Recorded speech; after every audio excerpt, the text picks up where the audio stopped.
Before you listen to this, understand one thing. Every person in these stories is still alive, and every single one of them wishes they hadn't seen what they saw. 3 different people, 3 different places, one pattern. I almost didn't want to notice. The fog. The fog rolled in at exactly 11:47 p.m., and Marcus didn't think anything of it at first. That was his first mistake. He had driven this stretch of highway outside Baton Rouge more than 300 times. Every bend, every cracked mile marker, every low patch of asphalt that flooded after rain. It was all familiar, the kind of road you could drive blind. Marcus was 34. He drove an old 2009 Chevy Silverado with a cracked dashboard and a check engine light that had been glowing for years, as it belonged there. Night shift worker at a chemical plant outside Plaquemine. Same route, same silence, every night. Except this night wasn't the same. At first the fog was thin, harmless, almost beautiful. Then it started rising from both sides of the swamp. Not drifting, not spreading, rising, like it was being pulled upward by something unseen. Marcus slowed down. 40 miles per hour, then 35. His headlights didn't help anymore. They hit the fog and came back dead, as the world had ended just beyond the beam. He almost stopped the truck. Almost, but he didn't. Because he knew this road, and that confidence was his second mistake. Then he saw it. A shape, standing directly on the center line of the highway. Still. Completely still. Marcus hit the brakes hard. The truck slid slightly on wet asphalt before stopping roughly 30 feet away. Engine running. Wipers are moving for no reason. The figure didn't move. And here's the thing about the human brain. In moments like this, it refuses to accept the impossible. It searches for explanations. Tree, animal, trash, trick of light. But this was none of those things. Marcus honked once, loud. The figure reacted. Not fully, just the head turned. Slow, too slow, until it faced the truck directly. Marcus said later he couldn't see a face. The fog was too thick. But he felt something he couldn't explain. Not fear, recognition, like it had been waiting. He reversed instantly, not carefully, not slowly. He drove backward for nearly half a mile before turning around completely and heading back toward the highway exit. He called 911 from a gas station 6 miles away. Police arrived. No footprints, nobody, no trace, only his tire marks.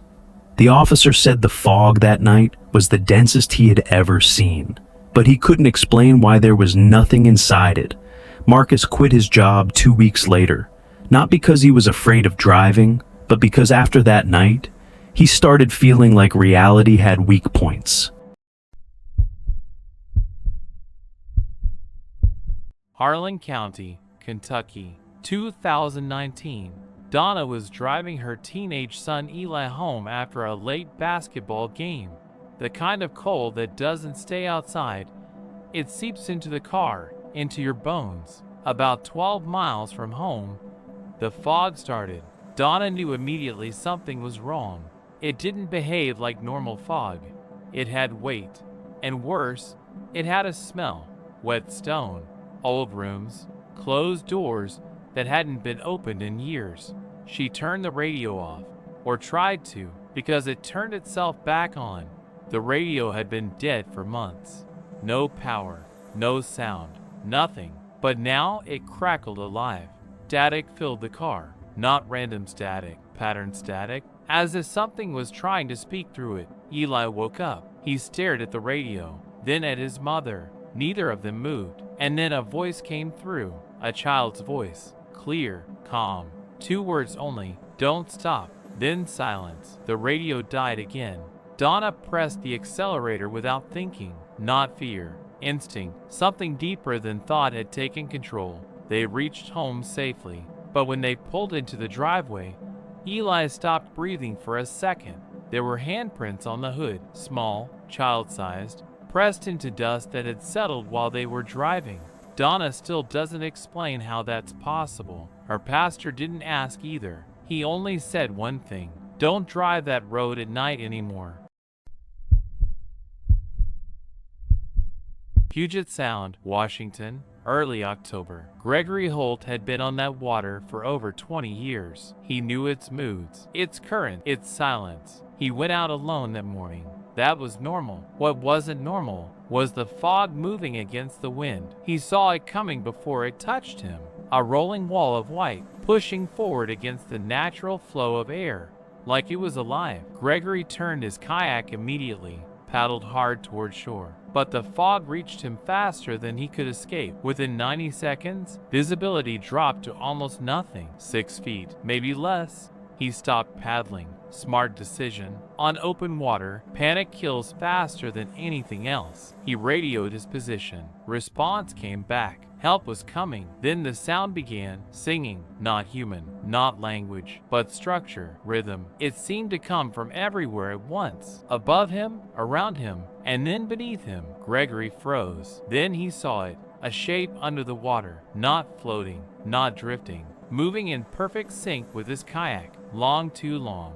No edges, no clear form, just presence beneath the surface. It stayed there for 11 minutes, he counted, because fear makes time very sharp. Then, at the exact same moment, the sound stopped. The shape disappeared. No ripple, no movement, nothing. 15 minutes later, the Coast Guard arrived. Gregory asked if anything like this had ever been reported. The officer paused, then said, not recently. Closing. There is a pattern here. Not in what they saw, but when they saw it. Fog doesn't behave like weather in these stories. It behaves like something that arrives with intention. Marcus felt it. Donna heard it. Gregory saw it move. And all three of them came back with the same realization. There are moments in life when reality feels negotiated. Marcus still drives. Donna still lives in Kentucky. Gregory still kayaks.